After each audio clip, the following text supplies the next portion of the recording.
You are welcome to another wonderful episode of your darling program, School on Air, Mathematics. Today, we are looking at quadratic equation. I'm sure quadratic equation is not a strange topic to you. You have done a bit of quadratic equation in your previous year. But then, what did you do? You learned a bit of factorization. You worked on graphical solutions of quadratic equations. You learned a bit of difference of two squares, and of course, you worked on perfect squares. Now, this time, we are going to be looking at some other methods of solving quadratic equations. We make use of factorization method only when the expression you have is factorizable. I mean, when you have true roots of the equation you are working with. But there are instances when you have non-rational roots. And when you have this, you may be confronted with a very Herculean task in solving such quadratic equation. And so, a better way of dealing with such equations is what we are going to be looking at today. So, like I said earlier, in your previous year, you learned two methods of solving quadratic equations. And if I will ask you, I'm sure you're going to be telling me you learned about factorization method, and of course, we learned about graphical method. In graphical solution, that is where you do roots of your equation, where you look at where your graph is cutting the x-axis, maybe the negative x-axis or the positive x-axis, and then you have your root. But today, that's not what we are going to be looking at. We are going to be looking at other methods of solving quadratic equation. Okay? So what are these two other methods of solving quadratic equation? The first one there is completing the square method. And of course, the other one is the formula method. Are you with me? All right, so we are going to be looking at completing the square method and then the formula method. Now, I said earlier that in the previous year, you learned about factorization, difference of two squares, and perfect square. So, by way of revision, why not just let's take a step back and see if we actually remember what was done in perfect squares. Okay, so by way of revision, let's take a look at the two special cases of quadratic equation vis-a-vis difference of two squares, and then, of course, perfect squares. All right, quadratic expressions of the form x squared plus 2y plus y squared, or expressions in the form x squared minus 2y plus y squared are known as perfect squares. Why do we call them perfect squares? Now, one might want to say that, okay, they are perfect squares because the first term here is a square, the last term here is also a square, but that will not be enough reason for it to be a perfect square because the middle term here is not a square. And then, if you look at the second expression as well, you might also want to go by the first judgment and say the first term is a square, the last term is a square, but of course, again, what we have in the middle term is not a square. So, we cannot base our decision on that and say they are perfect squares. So, why do we call them perfect squares? Say they are known as perfect squares since their final results are, remember, you did factorization in your previous year. So, if you go about factorizing this first expression, you will end up with x plus y all squared. Okay, and remember your x plus y all squared only means what? X plus y multiplied by x plus y. So that tells me that that is a perfect square. And then if you look at the second expression we have here, your x minus 2y plus y squared. If you go again by way of factorizing them, you will end up with x minus y all squared, which means what? X minus y multiplied by x minus y. So those two results will help us in concluding that these two expressions that we have up here are what? Are perfect square of a quadratic expression. Okay, now we have seen that, and then we have drawn our conclusion that because the factors that we have, they were repeated. We have repeated factors, and then we say, of course, they are squares.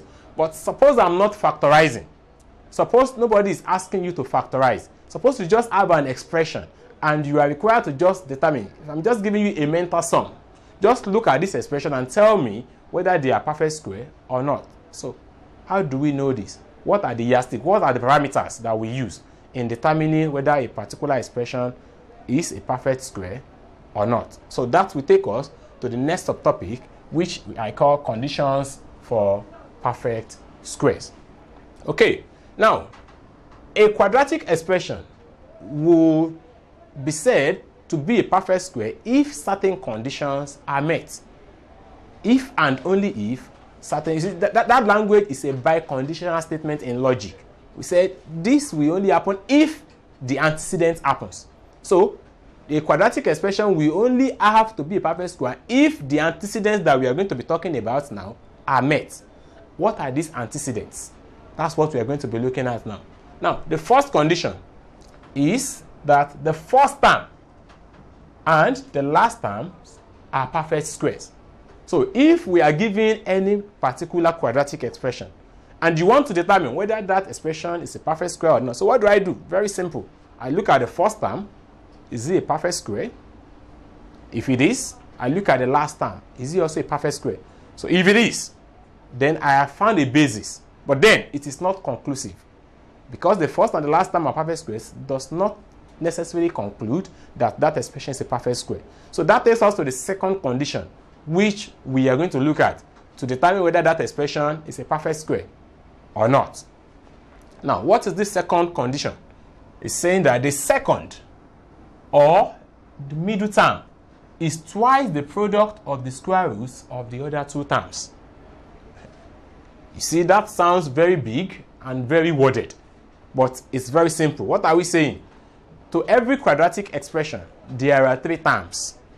The first term, which is always having the highest power of x. The middle term, which is always having term x raised to the power of just 1 unity, and then we always have the last term, which is always a constant. Okay, so what we are saying in essence is, if the second or the middle term is twice the product of the square root of the other two terms. Remember, in the first condition we said the first and the last term must be perfect squares. So if they are perfect squares, that means they must have square roots. Okay, so if I want to determine whether it's the expression is a perfect square, so what I do is I try to find the square root of the first term, I try to find the square roots of the last term, I obtain their products, and then double the products. I hope you get what I'm saying. Okay, you find the square root of the first term, find the square root of the last term. Okay, having gotten those two, find their products. Okay, so by the time you find the product, what do you do with the product? Double the product. So by the time you double the product, then check it with the middle term of the quadratic expression that you have. So if you check it and the product you have is the same as the middle term of that expression, then you can conclude that definitely this expression is a perfect square. Apart from that, there is another condition with which you can check whether the expression you have is a perfect square or not. I hope we are together. Okay? There is another condition with which you can test if a given expression is a perfect square or not. In fact, this condition, I would advise you that you always use it. I call it a litmus test for perfect squares in quadratic expression. It doesn't fail. It's a litmus test. Okay, so what you do in such situation, I say, okay, let's go through what is written. Said the square of the coefficient of the middle term is equal to 4 times the product of the coefficient of the other two terms. What is the meaning of all this big grammar? Okay, you know that for every quadratic expression, there is a coefficient for the term in x squared. There is a coefficient for the term in x, and of course you have your constant term standing alone. Okay, so if we said for an expression in the form ax squared plus bx plus c, what is my a representing there? The coefficient of the term x squared. My b is representing the coefficient of the term x. You have bx there, and your c is the constant. Okay, so if you take the square of b on one side and then you take the product of the coefficient of x squared and your constant term c, and then multiply it by 4 on the other hand.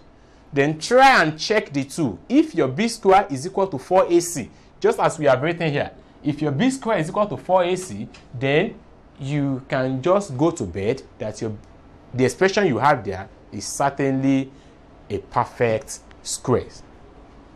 I take that again. If the square of the coefficient of the middle term in x is equal to 4 times the product of the coefficient in the term x squared and the constant term c, then the expression you have there is a perfect square. I hope that is taken. Okay, so keep that in mind. It's an important result. We will always refer to it. Okay, all right. So if we know all of that, then let's try and look at some examples and see how we can determine whether a particular expression given to us is a perfect square or not. Let's look at this example. Example 1. Factorize the following. A, we have x squared minus 8x plus 16. And then we have another one adjoined to it, 4a squared plus 12a plus 9. Now, before solving this, I may just want to advise you to take a careful look at those two expressions and see if you can apply the previous rules that we have just said that a quadratic expression must meet before we can say it's a perfect square. Okay, so if you go by the first rule says that the first term and the last term of that expression must be a perfect square. So let's take a look at the first one. A here, you have the first term being what? X squared. So that tells us that what we have there is a perfect square because the term there is the square of the term x.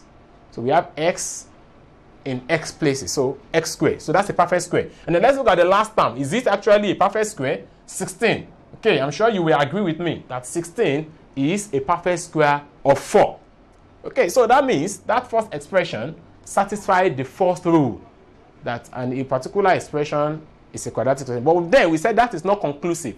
So we still have to check by the second rule. And what does the second rule say? It says that the middle term must be equal to 2 times the product of the square root of the first and the last term. Okay, so the square root of the first term here is x, and the square root of the last term here is 4. So that means the product will be what? 4 times s, which gives us 4x. Okay, and so if you try to double it, if you double your 4x, what does it give us? We end up with what? 8x. Okay, so let's take a look at it properly. Okay, so the solution to the first one, you have your x squared minus 8x plus 16. So we're trying to solve that. So let's break it down. This gives us what? X squared minus your 8x is the same thing as 4x in 2 places. So you have your x squared minus 4x minus 4x again plus 16. You are familiar with this in your factorization. Okay, so this is the same thing as saying your x squared minus 2 into 4x, since you're having 4x in 2 places. So that gives us what? 2 into 4x, then plus, and we are now expressing 16 in terms of the power of 4. So we have 4 squared. Okay, so what that tells us is that we have our x squared minus 8x plus 16 is equal to x minus 4 squared. Okay, now let's take a look at the second one, the b part. We have 4a squared plus 12a plus 9. Okay, so if you test again by the rule, 4a squared is a perfect square of 2a. And then 9 also is a perfect square of 3. So if you take the product of your 2a and your 3, that gives me what? 6a. Okay, so if that is 6a, now let's try and double it because we said the first rule cannot be conclusive. So if we try and double it going by the second rule, what do we have? 6a in 2 places gives us what? 12a, which is equal to what? The middle term. So if that is true, then we can conclude that of a truth, this expression is a perfect square. So let's look at it properly. So we look at this, we have 4a squared plus 6a plus 6a. Since your 12a is 6a in 2 places, so then plus 9. And that gives us what? We are trying to express 4a squared here in terms of the square of 2 and a. So we have 2 squared, a squared, plus 2 into 6a plus 3 squared.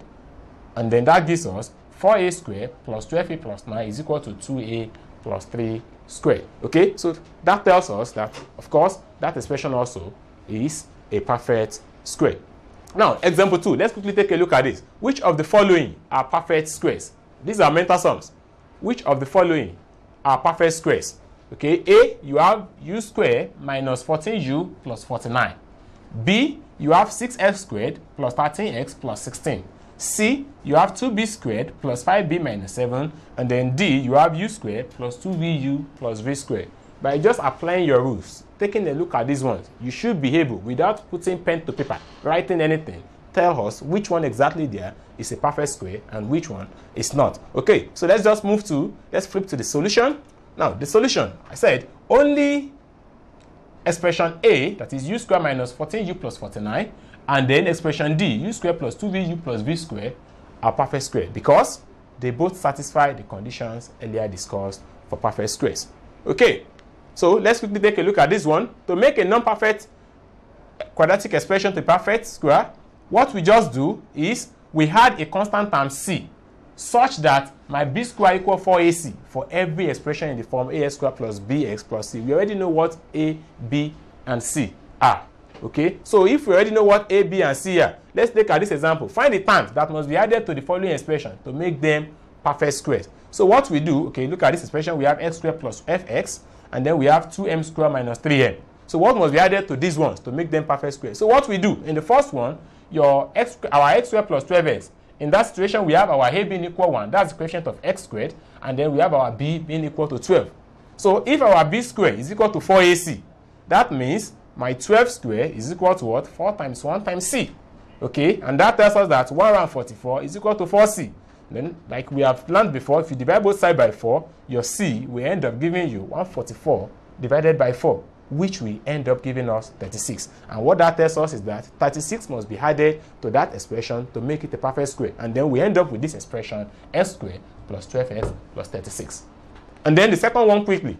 In this one, 2m squared minus 3m, our a there is 2, that's the quotient of m squared, and our b is minus 3. Okay, so if we apply our b squared equal 4ac again, what do we have? Minus 3 squared equal 4 times 2 times c, and then that leads us to what? 9 being equal to 8c. If we divide both sides by 8, what do we have? We have our c being equal to 9 over 8.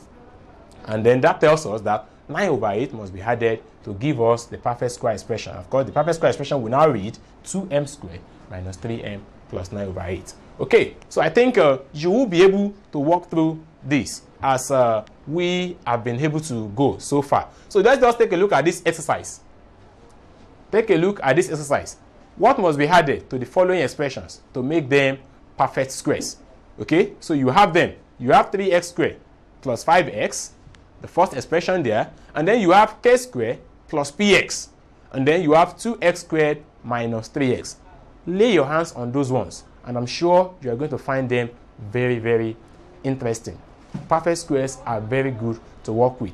However, that's the much time will allow us even to take on today's episode of School and Here Mathematics. I hope you will find a lovely time working with those ones. Until next time when I will come.